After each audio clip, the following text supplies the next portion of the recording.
Hey everybody, let's talk Portuguese.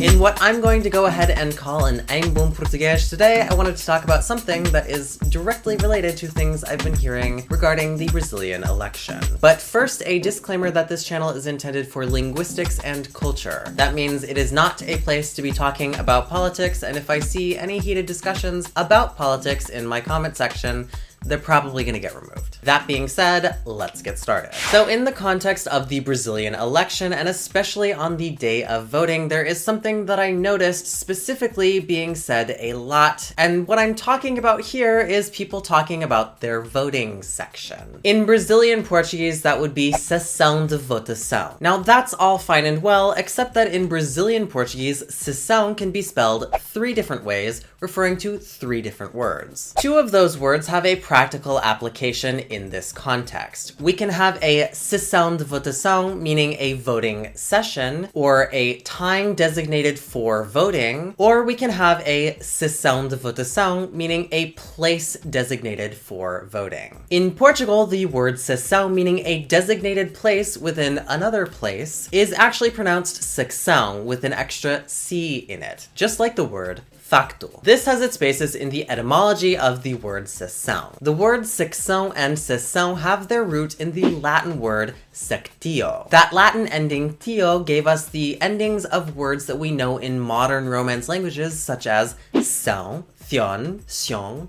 and so on. So if we look at the word in Latin, we have sec and tio. That eventually gave us the words secção, section, section, and in English, by extension from French, section. You can see and hear the preservation of that extra C in all of those words. But you might be wondering why in Brazil that extra C was dropped and it's pronounced sessão. There are a lot of reasons for that I may get into in a future video, but for now it suffices to say that we have a difference between a sessão or secção and a sessão. A sessão or secção is a place designated for something, and a sessão is a time in which something is done. Which is to say that when we're writing, we should avoid writing sessão de votação because for each turno, we only have one sessão. The proper form should indeed be with C cedilha or sessão. And that's all I've got for this Em Bom Português. I hope you enjoyed it. If you did, if you learned something or otherwise found it interesting, leave me a thumbs up down below. You might think about subscribing to my channel if you're not already. I make videos about food, culture, and the Portuguese language, which you can find directly on my channel or in the eye above, and I will see you next time.